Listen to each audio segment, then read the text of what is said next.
Olá, bom dia. Eu sou Paula Paparelli e começamos mais um programa Bom Dia Baixada ao vivo pela Santa Cecília TV.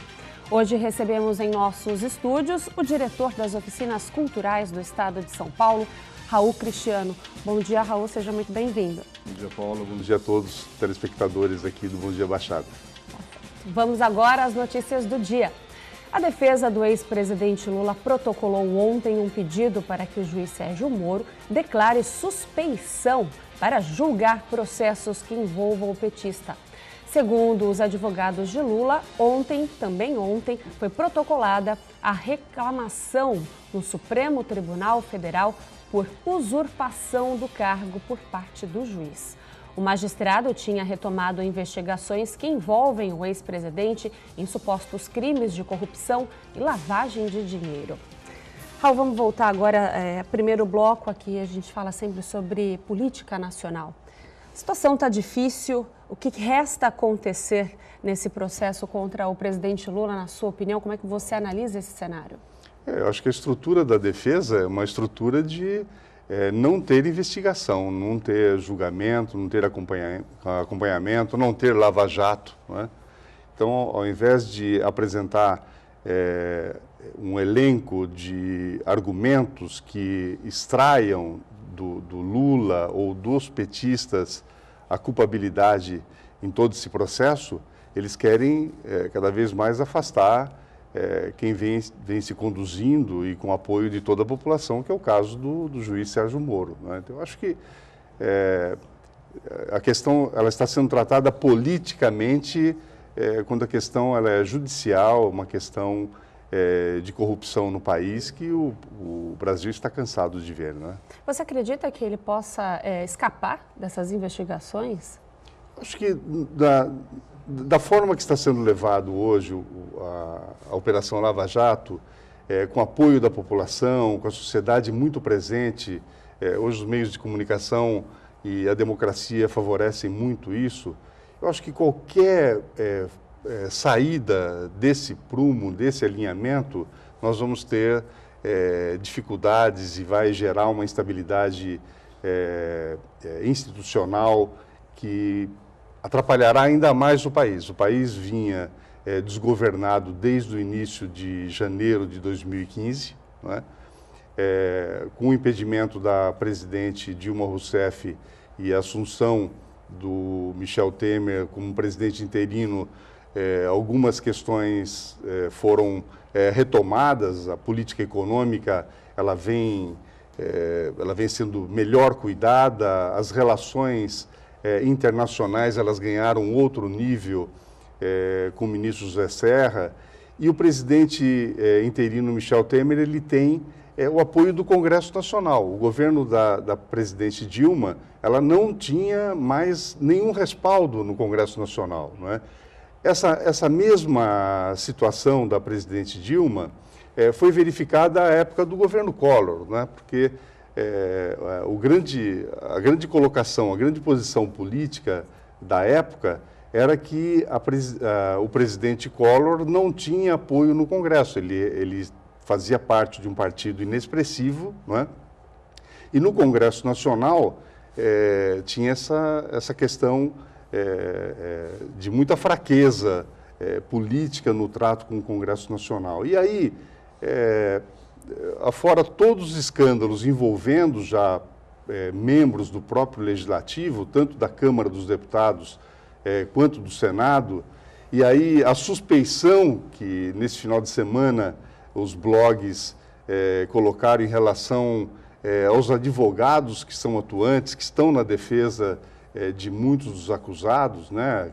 Aquele advogado Antônio Carlos Ucacai, que defende políticos de todos os matizes, políticos, partidários, etc., e daí colocando sob suspeita o próprio judiciário. Então, eu acho que eu não vejo a hora de nós passarmos logo, virarmos logo essa página, não é? Agora, não dá para virar a página sem uma discussão, sem uma concentração e sem que tudo seja colocado à mostra, que num processo, num regime democrático, isso é favorecido, isso é possível. Você acha que isso pode, esse envolvimento de tantos políticos nessas investigações, todas essas investigações que a Polícia Federal tem feito, ainda pode afetar alguns políticos aqui da nossa região?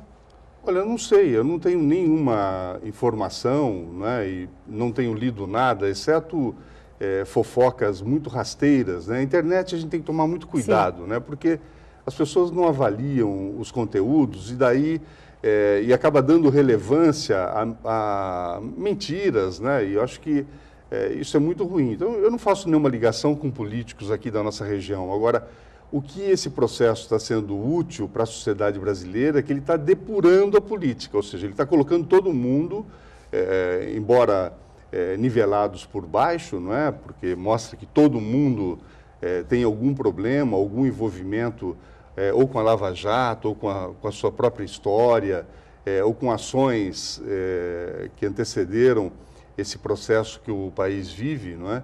Então, eu acho que nós vamos zerar não só a classe política, né? Eu creio que deva nascer desse processo um novo modo de fazer política, que eu acho que as eleições municipais, elas sofrerão muito com isso, porque o que acontece? Nós temos vários eventos nesse período das eleições, e vai ser uma campanha muito curta, né? A questão nacional está presente na vida de toda a sociedade. As campanhas vão se iniciar no dia 16 de agosto e vão até o dia 2 de outubro, né? Até o dia 30 de setembro, juridicamente, mas as eleições acontecem dia 2 de outubro. E aí, as propostas municipais dos candidatos a prefeito, vice-prefeito, vereadores, elas serão colocadas num período em que haverá o julgamento lá no Congresso Nacional, no Senado, do impedimento da presidente. E essas denúncias continuarão no processo, né? Então, eu acho que a boa política pode ser que ela seja coberta por uma névoa que faça, inclusive, com que o eleitor tenha muita dificuldade na hora da escolha, porque eu estou esperando tudo nessa altura do campeonato em relação ao que vai ser colocado na programação de rádio, TV, internet, que tem uma influência e terá uma influência muito grande na disputa eleitoral desse ano. Estamos todos aguardando por isso, né, Raul? É isso. Nós vamos para um rápido intervalo, voltamos já com Bom Dia Baixada. Voltamos com o Bom Dia Baixada, agora sim com a nossa mesa completa, com Raul Cristiano e o secretário de Comunicação e Resultados de Santos, Luiz Guimarães. Vamos acompanhar agora algumas notícias.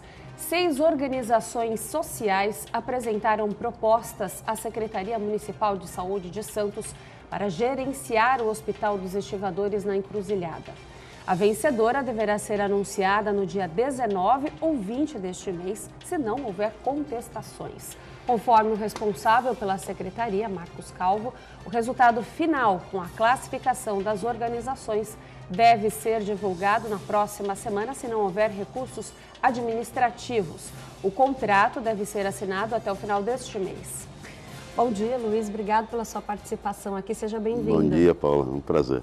E falar sobre o Hospital dos Estivadores, qual que é um momento importante, um hospital importante para nossa, não só para Santos, como para a nossa região.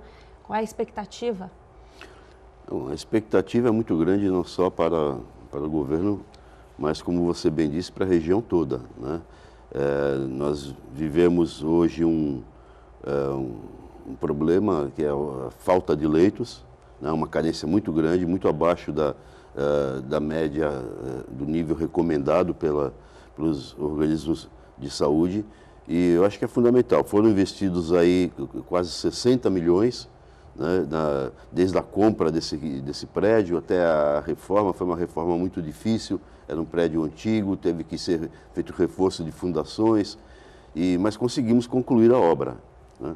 E agora estamos só na dependência de que o governo federal finalmente faça a sua parte, né, e injete algum dinheiro para que possamos realmente iniciar a operação. Nós estamos otimistas, acreditamos que agora, ao longo das próximas semanas, o governo federal sinalize positivamente. São necessários 15 milhões de reais, que é o que o prefeito pediu para o governo federal, e o custeio já está garantido com o governo do estado, que tem sido um grande parceiro desde o primeiro momento, e eu acho que finalmente nós vamos poder equacionar essa situação, né? Eu acompanho diariamente, o dia inteiro, essa movimentação da regulação de vagas e internação em UTIs, e eu fico muito preocupado porque a gente nota que não há leitos, especialmente de UTI, né? E esse hospital está trazendo 223 leitos, né? E vamos começar com a maternidade, que também é uma deficiência nossa. Eu não tenho dúvida de que isso daí vai ser uma grande conquista para a região como um todo e vai poder equilibrar essa demanda, né? Vai aliviar a Santa Casa, vai aliviar o Guilherme Álvaro, né, que são estruturas importantes da região, e com isso nós vamos poder estar atendendo todas as pessoas com um mínimo de dignidade, que é o que todo mundo precisa. A previsão de funcionamento, Luiz? Paula, assinado o contrato com a organização social, o que se espera é em 60 dias iniciar. Então eu acredito que em outubro a gente possa estar começando com a primeira fase, que é a fase da maternidade, são 88 leitos. Raul, o senhor está sempre ligado aqui a toda a nossa região, como é que o senhor vê um equipamento importante como esse aqui? Olha, uma notícia excelente, primeiro porque o Hospital dos Estivadores sempre foi uma referência hospitalar na região, era uma tristeza ver um equipamento dessa ordem, né, dessa natureza, parado, abandonado na Avenida Conselheiro Nébias, né? Foi muito importante o governo municipal tomar a atitude de adquirir o espaço por conta desse déficit de leitos, como bem coloca o secretário Luiz Guimarães. Eu queria aproveitar essa oportunidade para colocar uma questão que é muito importante. As pessoas estão minimizando a discussão, levando para o campo de que as organizações sociais que fazem a gestão da saúde e que apresentam resultados muito positivos no governo do estado, e esses resultados configuram um atendimento cada vez melhor do serviço, porque as organizações sociais elas são muito mais flexíveis, ágeis na contratação de demandas, não é? Quando a prefeitura coloca submete a um processo de publicização para que entidades experimentadas no Estado e no país possam participar e compartilhar a gestão, não significa que o município vai deixar a gestão, mas vai compartilhar a gestão. Eu tenho lido, tenho ouvido nos meios de comunicação da região uma defesa contrária, não é? E comparando com a atuação de algumas organizações sociais aqui na região. Por exemplo, lembram sempre o caso do Hospital Municipal de Cubatão, que está em crise, que não paga salários, etc. Não é a organização social, é a prefeitura que não repassa, não é? E as prefeituras, quando elas delegam, quando elas compartilham a gestão, ou na saúde, na cultura, na educação, elas não significa que elas se afastam totalmente. Agora, elas precisam entender que a influência política do gestor político, que quem está no comando da prefeitura, essa não deve existir. O que vem acontecendo, por exemplo, em Cubatão, a crise de Cubatão, de atrasos por meses lá de salários, é justamente porque a prefeitura não paga a OS. Então, a OS ela tem uma capacidade contratual de segurar até um certo período. Agora, se ela não recebe há 3, 4 meses, ou se ela recebe parcialmente aquilo que lhe é devido, ela não consegue. Então, eu acho que a Prefeitura de Santos está no caminho certo. Eu vejo que os deputados da região estão atuantes, não é? O deputado Papa, o deputado Esquassone, Beto Mansur, também ajudaram na viabilização de recursos para os equipamentos iniciais. O governo federal tem esse interesse e o governo do estado deu uma demonstração de parceria com Santos e com a região, mais uma vez, garantindo o custeio. Então, acho que tudo isso são notícias muito boas para a saúde regional. Concorda, Luiz? Não resta a menor dúvida. E, você sabe, essa questão que o Raul se referiu dos comentários, o Disque-Disque, né, que realmente falam aí de organização social, falam também aí nessas redes. Aí não houve planejamento. Como é que fazem um hospital, gastam 60 milhões? É preciso que as pessoas entendam o seguinte, o SUS, ele só credencia e passa a custear o equipamento a partir do momento que ele está em operação, né? Não há o que se fazer antes em relação ao custeio, à remuneração do serviço que o hospital presta. Então, não há de se falar de falta de planejamento, porque, pelo contrário, 2 ministros da Saúde se comprometeram, olha, quando terminarem a obra e começarem a operar, nós vamos credenciar o hospital e vamos remunerar. O que estamos tratando agora é outra coisa, é um dinheiro para dar início a essa operação. Dinheiro esse que até agora o governo federal nunca deu, né? O que foi feito até agora foi feito graças ao governo do estado, à prefeitura e, como bem lembrou o Raul, a participação de deputados e vereadores, todos se envolvendo nesse processo. Então é um aporte inicial para que possamos dar início à operação do hospital. Agora, em relação ao custeio, ele virá sim a partir do momento em que o hospital estiver operando. Tá certo. Os funcionários do Detran de São Paulo decidiram suspender a greve em todo o estado. Os servidores aceitaram a proposta de criação de um grupo de trabalho para apresentar um projeto de lei com plano de carreira da categoria. Nesse período, será negociada a proposta de recomposição de perdas de 28%, se dada de forma imediata, ou 35% em 3 parcelas. Raul, falamos de greve, nessa questão agora, direitos trabalhistas. Você trabalhou por muito tempo como secretário de Cultura, né, aqui de Santos, agora dirige as oficinas culturais do Estado. Quais são as suas maiores necessidades? Quais são as maiores necessidades desses profissionais de arte e cultura? Olha, você ter programas e ter recursos para realizar os programas, né? Hoje você tem leis de incentivo importantes. Em Santos nós temos a lei do FACULT, que é o Fundo de Assistência à Cultura, que brevemente o secretário Fábio Nunes vai anunciar 30 novos projetos que receberão R$12 mil cada um. Então, são projetos de artistas independentes locais, isso é muito importante.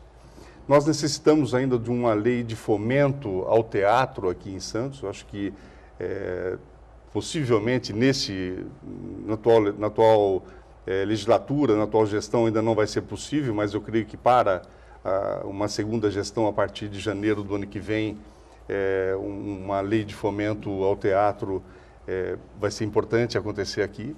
Nós temos o PROAC Editais, o PROAC ICMS do Governo do Estado, que apresenta resultados e os artistas recebem uma parte dos recursos e buscam o financiamento das suas atividades e depois realizam contrapartidas em todo o Estado. E a Lei Rouanet, que está sendo demonizada injustamente, há casos de exageros, de exorbitâncias, não é? Mas acho que a Lei Rouanet é uma lei muito importante para a arte e a cultura no país. O que falta, portanto, Paula, é recurso, não é? No momento em que a crise econômica pega de jeito as administrações em todos os níveis, não é? A cultura sempre é penalizada. Eu acho que daí há um questionamento, a cultura ou a saúde, né? O que é mais importante? Na verdade, tudo é importante. É que o cobertor é curto para todas as áreas. Concorda, Luiz? Não, sem dúvida. Nós, especialmente nesse momento, vivemos uma situação muito difícil, né? O país todo. E, de fato, aquela coisa, governar é escolher, né? Definir prioridades. E a saúde, por exemplo, ela acaba sendo sempre eleita, é claro, em primeiro lugar. Isso está acontecendo em Santos, né? Todo o nosso esforço está concentrado nessa questão da saúde e alguns setores ficam realmente em segundo plano, não que não sejam importantes, como é o caso da cultura, como é o caso do turismo, né? Como é o caso do esporte, mas de fato a gente tem que priorizar nesse momento alguma coisa e a bola da vez é a saúde realmente. Tá certo. Nós vamos para um rápido intervalo, voltamos com mais informações aqui com Bom Dia Baixada. Continue com a gente. E voltamos com Bom Dia Baixada. 3 homens foram presos ontem após tentarem assaltar uma padaria em Santos. Durante a ação, os bandidos dispararam contra funcionários do comércio. O padeiro e o ajudante foram baleados, mas não correm risco. Segundo informações da Polícia Militar, Os indivíduos chegaram ao local com um veículo parecido com os de entrega de mercadorias, quando foram surpreendidos por policiais que estavam no estabelecimento. A gente trouxe essa pauta de criminalidade, vamos continuar falando disso. Luiz, essa questão do assalto recente ao Museu de Arte Sacra, nesse fim de semana, eu acho que mostra bem como é que está a criminalidade, nem a cultura passa desapercebido, né? Olha, Paulo, a realidade é que o Brasil vive hoje uma sepsemia de insegurança, né? No país todo, o que a gente vê diariamente é uma situação realmente absurda. Eu acho que isso se deve a motivos muito profundos, muito sérios, né? Começa pela educação, pela condição econômica, e até por eu acho que uma ausência aí de valores morais, de valores éticos. E, é claro, a região, ela está dentro desse contexto. Mas eu queria destacar uma coisa importante, que muita gente não sabe. Santos é uma das cidades mais seguras do Brasil ou até do mundo. Existe um indicador feito no mundo, a taxa de segurança de mortes em relação a 1.000 pessoas e tal, existe aí um cálculo, a média mundial é de 6, pouco, né? Até 10 é aceitável, né, nos critérios aí da ONU e de outros organismos. Cidades como Nova York, Miami, Londres, tem uma taxa de 3, pouco, 4, pouco. Santos tem uma taxa pouco superior a 1%. É uma cidade absolutamente segura comparando com outras cidades. Eu digo isso para tranquilizar de um lado, mas não quer dizer que a gente fique tranquilo, né? Temos, é claro, que está melhorando a situação. Nós temos feito muito esforço junto às autoridades aí, a Polícia Militar, a Polícia Civil tem atuado muito. Agora, por exemplo, nós estamos aí com o Guardião, né, aquele veículo do choque da Polícia Militar, fazendo um trabalho aí intenso, especialmente naqueles pontos onde tem ocorrido essas absurdas abordagens nas rodovias, né? É um trabalho que a gente tem que fazer permanentemente, né? Mas eu destaco novamente, em relação ao cenário mundial, a taxa de Santos ela é muito positiva. E acreditam, até a polícia mesmo, acredita que esse crime do Museu de Arte Sacra ele tenha sido encomendado? Mas também pode ser algum problema lá realmente local, sabe?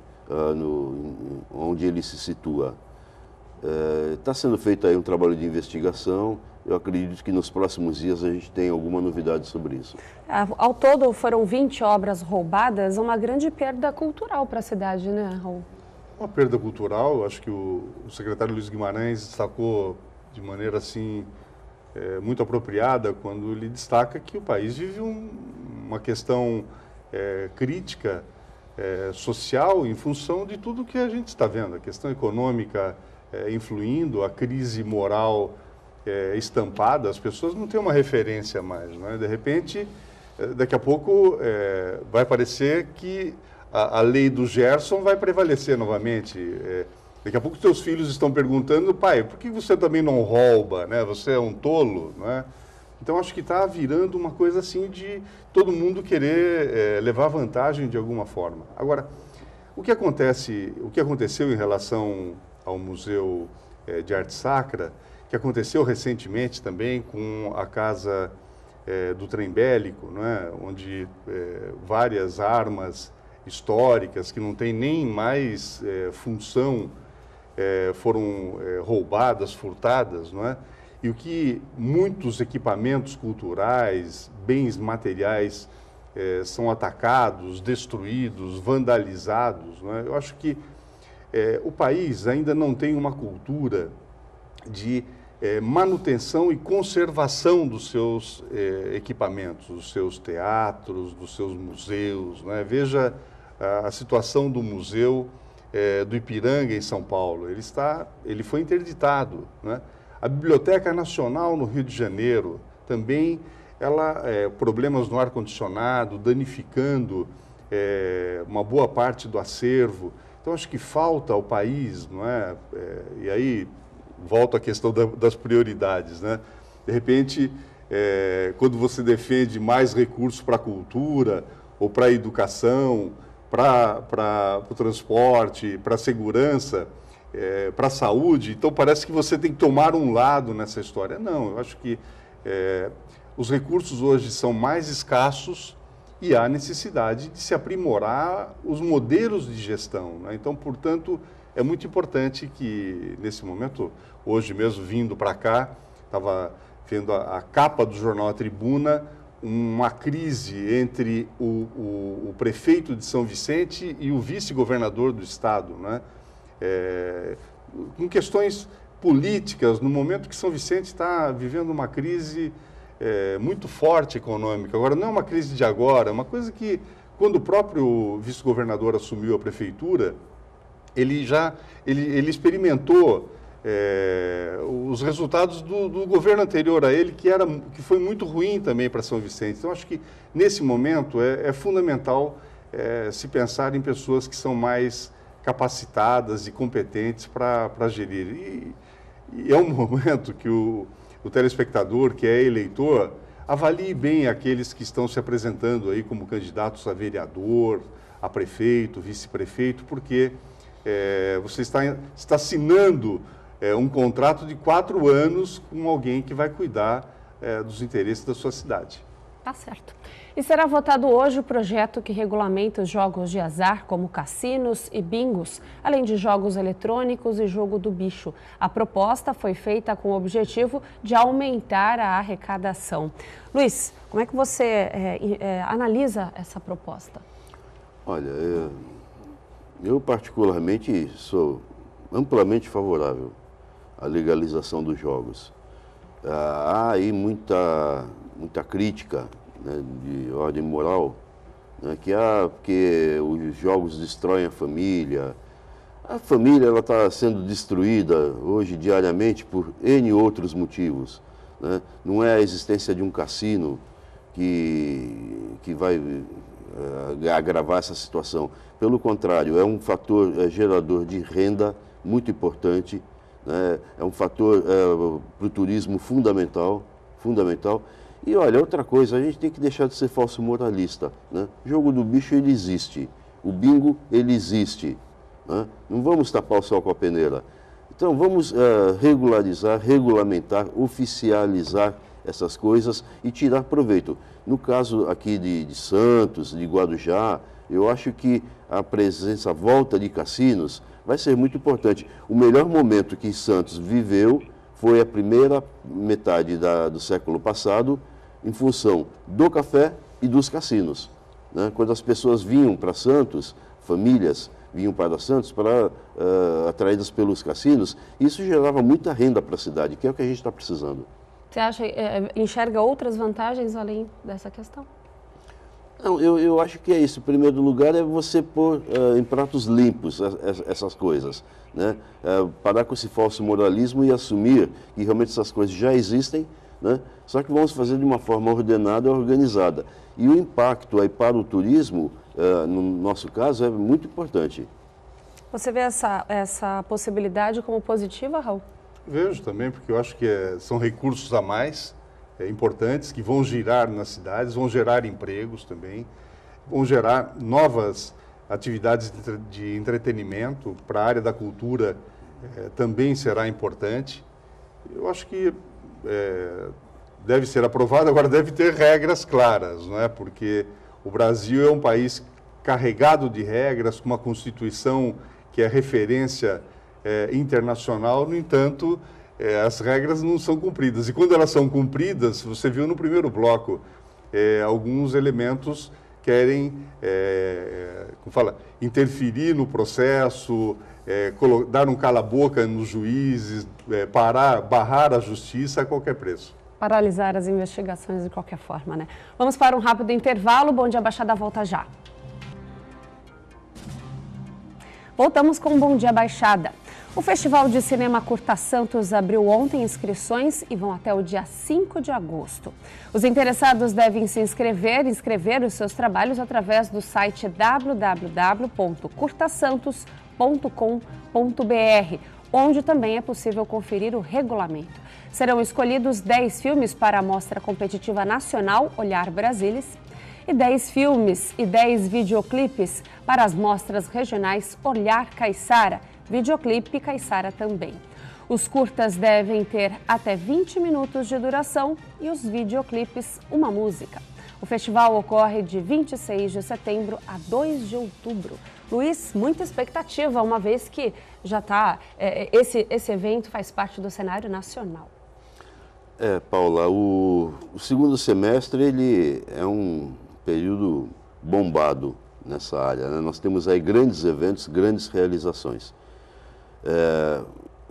Nós começamos agora este mês com o Festival Santos Café, que vai acontecer agora no próximo final de semana, de sexta-feira a domingo, com muitas atrações, são mais de 40 atrações no Centro Histórico de Santos. Ano passado foi um sucesso, 37 mil pessoas participaram do evento e eu não tenho dúvida de que este ano será daí para mais. Teremos agora ainda em julho também, no final do mês, o Santos Jazz, um outro festival que também já está se consagrando. Teremos daí para frente o que nós estamos chamando aí da Primavera Criativa, né? Porque muita atividade, especialmente nessa área de cinema. O Curta Santos, que já é realmente uma referência nacional, vai acontecer na sua plenitude, mas nós teremos também nessa época o Festival Internacional da Imagem no Valongo, né, em meados de outubro, que também deve atrair muita gente do cenário nacional para esse evento, que envolve fotografia, envolve todas as formas aí de arte digital. Eu acho que Santos está se consagrando realmente como uma cidade criativa. Aliás, recebeu o selo, né, da Unesco, uma das 7 cidades criativas do mundo na área de cinema. Raul, você participou, foi secretário aqui de Cultura de Santos. Como é que você vê agora? Está chegando aí, já foram abertas as inscrições para o Curta Santos. Olha, o Curta Santos ele tem importância internacional, ele já é uma referência e coloca Santos no cenário internacional do cinema, não é? E como bem colocou o secretário Luiz, não é? Nós temos, Santos está acontecendo bastante, não é? Nós vamos ter o Santos Café, que foi um sucesso realmente, acho que é muito importante que as pessoas participem das atividades, não é? Que envolve a cultura está muito presente. Nós temos o Festival de Teatro, o Festa, que é tradicional, já está o 58º ano de realização, que acontece no início do mês de setembro.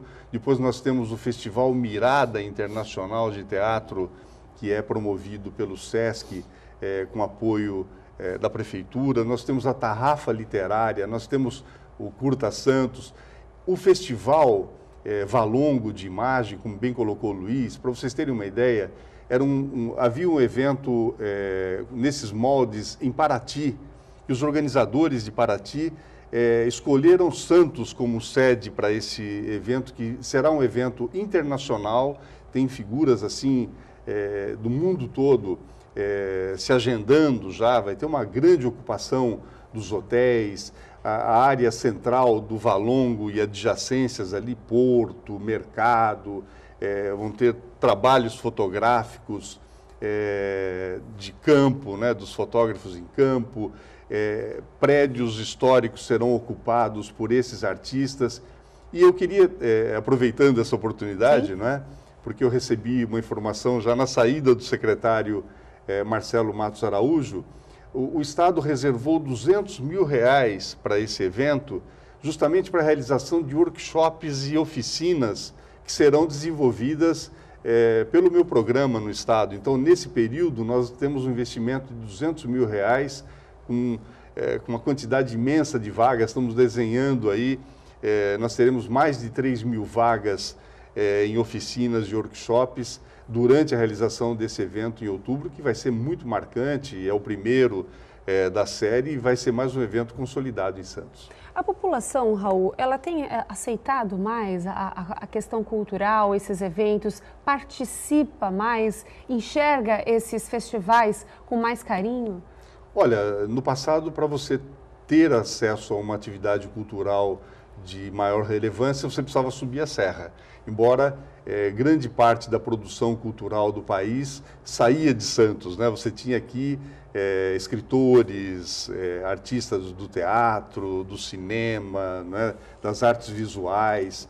Hoje, esses artistas continuam também se apresentando fora daqui, mas há uma concentração de eventos aqui na região. Há uma câmara temática de cultura no CONDESB, que é o Conselho de Desenvolvimento da Região Metropolitana da Baixada Santista, e essa Câmara Temática de Cultura, ela reúne os 9 secretários, e esses secretários já têm trabalhado no sentido de realizar circuitos culturais envolvendo todas as áreas. No dia 13, por exemplo, na semana que vem, na quarta-feira, haverá uma discussão sobre os museus aqui da região, né? Então vai ter uma discussão muito importante na sede da AGEM, discutindo essa questão dos museus, da importância dos museus, dos incentivos. E aí a iniciativa privada tem se sensibilizado. Veja recentemente a Pinacoteca, os apoios que ela recebeu para sua manutenção,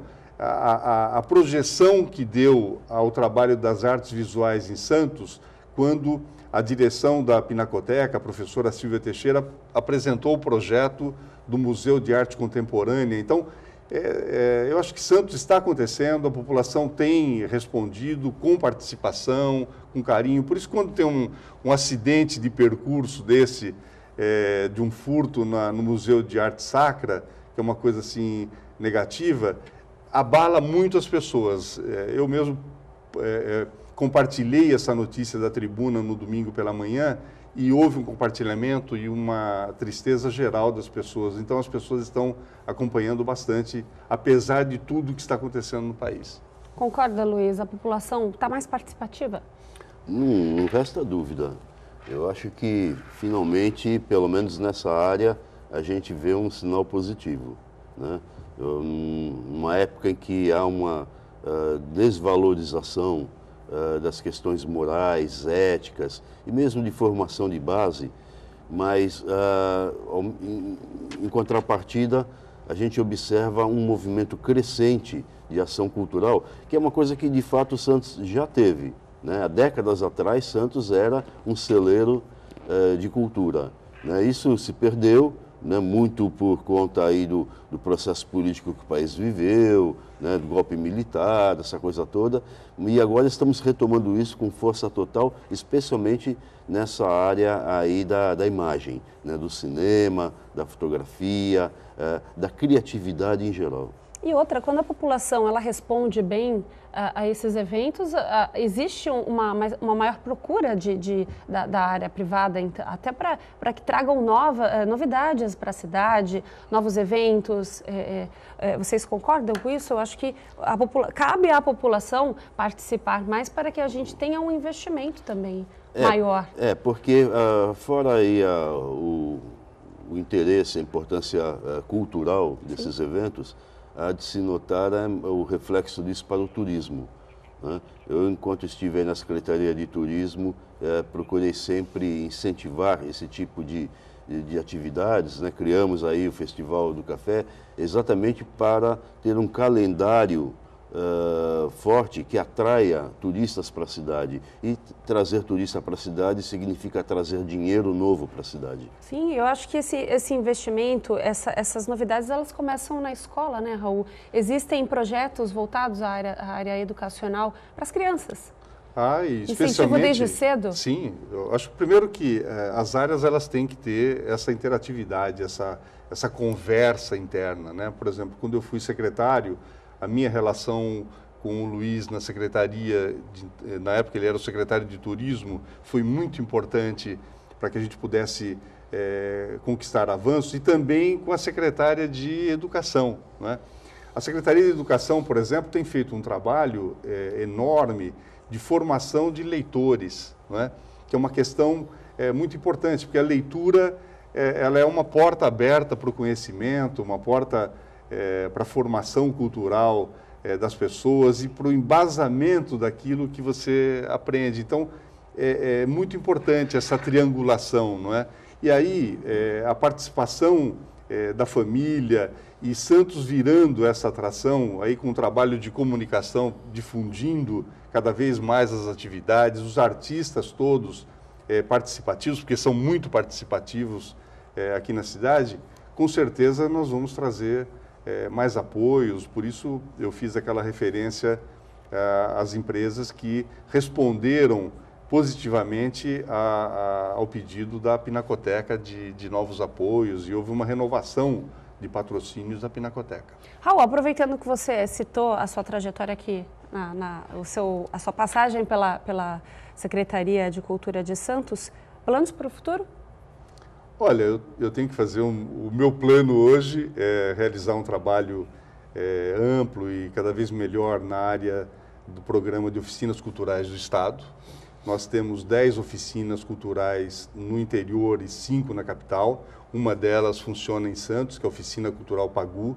Nós estamos nos preparando para reocupar a cadeia velha. Não é? A cadeia, ela teria um outro destino, mas o Estado vai implantar ali, juntamente com o meu programa, um centro cultural multiuso. Então vai ser muito importante. Então, em breve, no segundo semestre, nós estaremos atuantes e funcionando com a cadeia novamente, totalmente transformada, ela foi restaurada, etc. Não é? E aí nós temos buscado parcerias com os municípios. Então a nossa ideia é ampliar a participação dos municípios, verificando as demandas deles, e daí vamos fazer um chamamento também para todos os artistas e arte educadores para que eles possam intensificar as oficinas. Para você ter uma ideia, no início desse mês, nós abrimos as inscrições para oficinas no terceiro trimestre. Nós temos 8.000 vagas, não é? Espalhadas por todo o Estado, nas mais diversas áreas. Então, os planos para o futuro são continuar cuidando da cultura e olhando sempre com carinho aqui para a Baixada Santista e para todas as aspirações dos nossos telespectadores aqui de Santos. Maravilha. Luiz, vamos reforçar esse calendário desse semestre que a gente já entrou?